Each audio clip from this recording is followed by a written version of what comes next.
नमस्कार दोस्तों, मेरा नाम पवन कुमार है और आज इस वीडियो में हम रीट एग्जाम के लिए साइकोलॉजी के महत्वपूर्ण प्रश्न उत्तरों का सेकंड पार्ट है वो हल करेंगे। दोस्तों इस वीडियो में मैं आपको यह भी बताऊंगा कि किस टॉपिक से किस टाइप के क्वेश्चन पिछली बार पूछे गए हैं और इस बार है वो किस तरह से पूछे जा सकते हैं। इसके अलावा दोस्तों प्रीवियस ईयर क्वेश्चन पेपर का लिंक डिस्क्रिप्शन व कमेंट बॉक्स में दे दिया गया है, आप उसे एक बार जरूर देख लें ताकि आपको पता चल सके कि किस तरह के क्वेश्चन है वो एग्जाम में आ रहे हैं।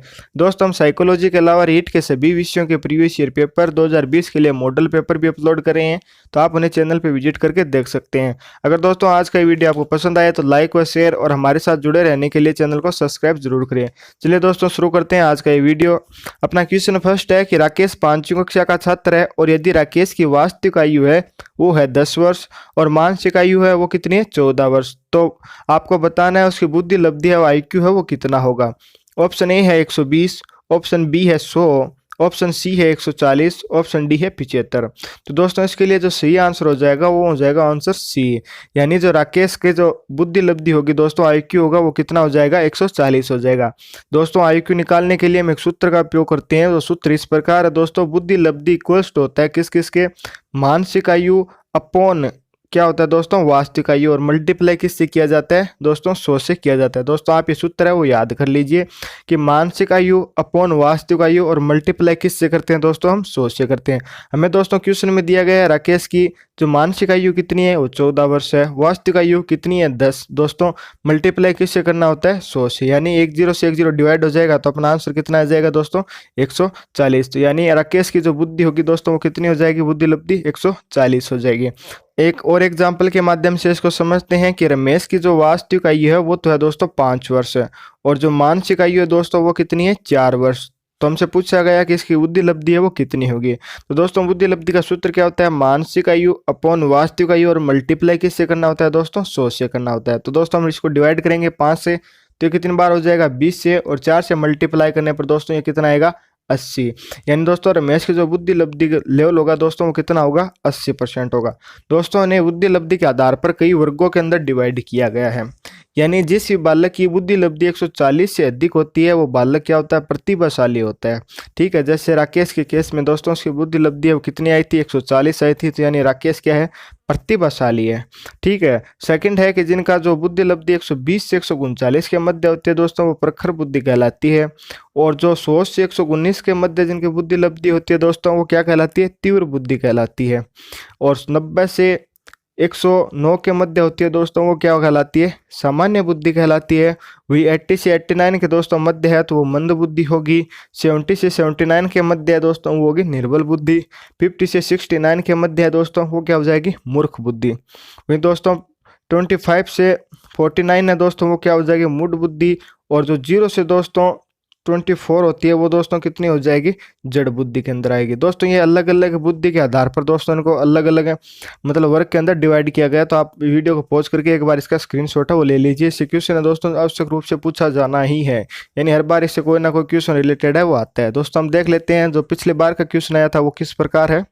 दोस्तों क्वेश्चन सेकंड है जो पिछली बार रीट एग्जाम में पूछा गया था कि यदि पूनम की काल अनुक्रमिक उम्र और मानसिक उम्र है वो 9 वर्ष है तो उसकी बुद्धि लब्धि का वर्ग है वो कौन सा होगा।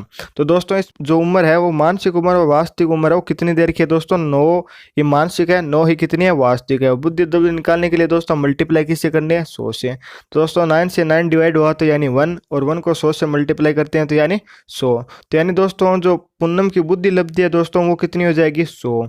और मैंने दोस्तों पिछले चार्ट में भी आपको बताया है कि 90 से लेकर दोस्तों 109 जिसकी भी बुद्धि लब्धि है वो किस में आती है दोस्तों सामान्य बुद्धि एवरेज औसत के अंदर आते हैं। तो यानी इसके लिए जो अपना सही आंसर हो जाएगा वो कौन सा होगा ऑप्शन सी, यानी पूनम की जो बुद्धि लब्धि का वर्ग है दोस्तों वो क्या हो जाएगा औसत वर्ग के अंदर है वो पूनम आएगी। तो दोस्तों मैं उम्मीद करता हूँ कि अब आपको इसे बुद्धि लब्धि से संबंधित आपका कोई भी क्वेश्चन है वो गलत नहीं होगा। तो दोस्तों आप है अपने माध्यम से कोई एग्जाम्पल लीजिए और उसको सोल्व कीजिए और फिर दोस्तों कमेंट कमेंट करके आप हमें जरूर बताइए कि आपने किस तरह का क्वेश्चन लिया और क्या आंसर उसका आया है दोस्तों। ठीक है, क्वेश्चन नंबर 3 है कि अधिगम के पुनर्बलन सिद्धांत के प्रतिपादक है वो कौन है या जनक कौन है। तो दोस्तों इसका ऑप्शन ए है कोहलर, ऑप्शन बी है कल्लारखल, ऑप्शन सी है मास्लो, ऑप्शन डी है वॉटसन। तो दोस्तों इसके लिए जो सही आंसर हो जाएगा वो दोस्तों होगा ऑप्शन बी, यानी कल्लारखल है दोस्तों वो पुनर्बलन सिद्धांत के प्रतिपादक है। दोस्तों हल ने अपना जो पुनर्बलन सिद्धांत है दोस्तों किस पे किया था दोस्तों, चूहे पे इसका प्रयोग है वो किया था। और दोस्तों जो हल का अधिगम सिद्धांत है दोस्तों आंतों के विकास पर है वो अधिक बल देता है। आपको दोस्तों ये याद रखना है कि पुनर्बलन का जो सिद्धांत है कल्लारखल ने दिया वो चूहे पर प्रयोग किया गया था, और हल का अधिगम सिद्धांत है दोस्तों वो आदतों पर मतलब आदतों के विकास पर दोस्तों अधिक बल है वो देते हैं। हल कहते हैं कि आदत है ना दोस्तों वह विकास का जटिल व्यवहार के विकास का परिणाम है, यानी कि आदतों का विकास है वो जटिल व्यवहार के विकास का परिणाम है। ठीक है दोस्तों, ये भी आपको याद रखना है। तो क्वेश्चन 3 के लिए अपना ऑप्शन बी है वो सही हो जाएगा। अगली दोस्तों परिभाषा है कि व्यवहार में उत्तरोत्तर अनुकूलन की प्रक्रिया ही अधिगम है, ये कथन निम्न में से किनका है। ऑप्शन ए है वुडवर्थ, ऑप्शन बी है स्किनर, ऑप्शन सी है crow and crow, option D है थार्नडाइक। तो दोस्तों इसके लिए आंसर बी है अपना सही हो जाएगा, यानी व्यवहार में उत्तरोत्तर अनुकूलन की प्रक्रिया ही अधिगम है। दोस्तों ये कथन किसका है दोस्तों, स्किनर का। दोस्तों प्रत्येक वीडियो में हम दोस्तों 1-2 परिभाषा है वो ले लेंगे ताकि ये धीरे धीरे दोस्तों ये याद हो जाती है। ठीक है, तो दोस्तों आपको याद रखना है कि व्यवहार में उत्तरोत्तर अनुकूलन की प्रक्रिया अधिगम है, ये कथन किनका है दोस्तों, स्किनर का है। दोस्तों आप एक बार वीडियो को पॉज करके इसको 2-3 बार रिपीट कीजिए ताकि अच्छे से ये याद हो जाए। अगला क्वेश्चन है कि कितने माह में शिशु के दांत है वो आना प्रारंभ हो जाता है। ऑप्शन ए 4 माह में, ऑप्शन बी है 6 में, ऑप्शन सी है 2 माह में, ऑप्शन डी है 8 माह में। तो दोस्तों जो नवजात शिशु होता है दोस्तों उसको 6 माह में, यानी इसके लिए ऑप्शन बी है वो सही हो जाएगा, यानी 6 माह में दांत आना है वो प्रारंभ हो जाते हैं। दोस्तों इससे क्वेश्चन है कि जो मतलब कई बार कई एग्जाम्स में रिपीट हो जाता है कि शिशु में हड्डियों की संख्या है वो कितनी होती है। तो दोस्तों वैश्य अकादमी में तो दोस्तों हड्डियों की संख्या वो 206 होती है, लेकिन आपको याद रखना है कि शिशु में दोस्तों हड्डियों की संख्या वो कितनी होती है, 217 होती है। दोस्तों ये भी आप याद रख लिए, कई बार क्वेश्चन है वो पूछ लिया जाता है। ठीक है दोस्तों, अगला क्वेश्चन है कि किंडरगार्टन पद्धति का विकास है वो किया गया था, किनके द्वारा किया गया था। ऑप्शन ए है एडगर ने, ऑप्शन बी है पेस्टालोजी, ऑप्शन सी है फ्राबेल, ऑप्शन डी है जॉन डीवी ने। दोस्तों इसके लिए जो सही आंसर होगा दोस्तों वो हो जाएगा फ्राबेल, यानी ऑप्शन सी है इसके लिए सही हो जाएगा, यानी किंडरगार्टन शिक्षण पद्धति का विकास दोस्तों फ्राबेल के द्वारा किया गया था। दोस्तों ये विद्या ना छोटे बालकों के लिए बहुत ही ज़्यादा उपयोगी है, क्योंकि दोस्तों इस विद्या में जो शिक्षण करवाया जाता है ना वो जो यानी गीत गाकर या मतलब नाटक या अभिनय कर कर दोस्तों इस विद्या में शिक्षण है वो करवाया जाता है, जिससे दोस्तों बच्चों को ये है ना काफ़ी अच्छी तरह से याद हो जाता है, उनको रटना भी की आवश्यकता भी नहीं पड़ती है। ठीक है दोस्तों, और एक कई बार एक क्वेश्चन पूछ लिया जाता है कि फ्राबेल ने बालकों को किसके समान माना है। ठीक है, तो दोस्तों फ्राबेल ने बालकों को पौधों के समान माना है, तो ये भी दोस्तों आपको याद रखना है।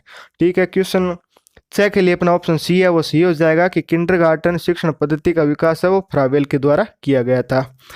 क्वेश्चन नंबर 7 है वैलेंटाइन के अनुसार सीखने का आदर्श काल है वो किस अवस्था को माना जाता है। ऑप्शन ए है शिशु अवस्था, ऑप्शन बी है बाल अवस्था, ऑप्शन सी है किशोरावस्था, ऑप्शन डी है उपरोक्त सभी। तो इसके लिए दोस्तों जो सही आंसर हो जाएगा वो हो जाएगा शिशु अवस्था को वैलेंटाइन ने दोस्तों सीखने का आदर्श काल है वो माना है। दोस्तों शिशु अवस्था होता है वो जीवन का सबसे महत्वपूर्ण काल भी होता है, और इसे दोस्तों जीवन का अनोखा काल भी कहा गया है। तो दोस्तों ये भी आपको याद रखना है। तो क्वेश्चन 7 के लिए अपना ऑप्शन ए है वो सही हो जाएगा। 8 है शिशु अवस्था के लिए सीखने की जो उत्तम शिक्षण विद्या है इनमें से कौन सी है। ऑप्शन ए है खेल विधि, ऑप्शन बी है मोंटेसरी विधि, ऑप्शन सी है किंडरगार्टन विधि, ऑप्शन डी है उपरोक्त सभी। दोस्तों पहले हमने किंडरगार्टन विधि के बारे में दोस्तों ऊपर वो डिस्कस कर लिया था। ठीक है दोस्तों, तो शिशु अवस्था के लिए जो सीखने की जो विधि है उत्तम विधि दोस्तों ये सभी ही है, खेल विधि भी है, मोंटेसरी विधि भी है, किंडरगार्टन विधि भी है, यानी इसके लिए अपना ऑप्शन डी है वो सही हो जाएगा। यानी शिशु अवस्था के लिए सीखने के लिए दोस्तों उपरोक्त सभी विधि है वो अच्छी है, और ये विधि है दोस्तों ये काम में ली जाती है। दोस्तों क्वेश्चन 8 के लिए अपना ऑप्शन डी है वो सही हो जाएगा।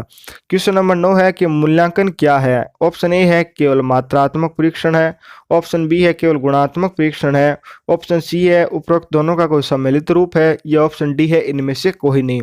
तो दोस्तों इसके लिए अपना जो ऑप्शन सी है वो सही हो जाएगा, यानी मूल्यांकन मात्रात्मक और गुणात्मक दोनों का क्या है सम्मिलित रूप है, यानी इसके लिए अपना ऑप्शन सी है वो सही हो जाएगा। बात करें दोस्तों मूल्यांकन की, तो मूल्यांकन क्या है एक जो मतलब जांचने की एक सकारात्मक प्रक्रिया है दोस्तों, क्या है वो मूल्यांकन है। ठीक है, क्वेश्चन नंबर 10 है कि बोलने में उच्चारण करने की योग्यता शिशु में किस आयु में दोस्तों उसको प्राप्त कर लेता है।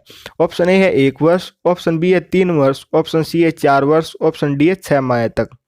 दोस्तों जो शिशु होता है वो बोलने और उच्चारण करने के लिए दोस्तों प्रथम वर्ष में दोस्तों ये प्राप्त है वो सीख लेता है कि उसको कैसे थोड़ा बहुत बोलना होता है, कैसे उसको उच्चारण करना होता है। दोस्तों ये प्रक्रिया वो लगभग 1 वर्ष तक हो जाती है आमतौर पर देखा जाए तो। ठीक है दोस्तों, यानी इसके लिए अपना ऑप्शन ए है वो सही हो जाएगा। दोस्तों ये क्वेश्चन है जिसका आंसर आपको आज कमेंट करके बताना है और मैं इसका आंसर अगले आने वाले वीडियो में दे दूंगा। तो क्वेश्चन इस प्रकार है कि शारीरिक विकास की गति है वो किस अवस्था में न्यूनतम होती है। ऑप्शन ए है किशोर अवस्था में, ऑप्शन बी है बाल्यावस्था में, ऑप्शन सी है प्रौढ़ अवस्था में, ऑप्शन डी है शिशुअवस्था में। दोस्तों आपको कमेंट करके बताना है किसके लिए जो सही आंसर होगा वो कौन सा होगा। इसके साथ ही साथ दोस्तों आप कमेंट करके बताइए कि आप आज के 10 में से कितने क्वेश्चन है वो सही हुए हैं, मॉडल पेपर आपको कैसा लगा। और हमारे साथ जुड़े रहने के लिए दोस्तों आप सब्सक्राइब करना बिल्कुल भी न भूलें। अगर वीडियो पसंद आया तो लाइक व शेयर करें। फिर मुलाकात होगी इसी प्रकार एक और बेहतरीन वीडियो के साथ। तब तक आप हंसते रहिए, मुस्कुराते रहिए, देखते रहिए जोबित पीडी। जय हिंद, जय भारत।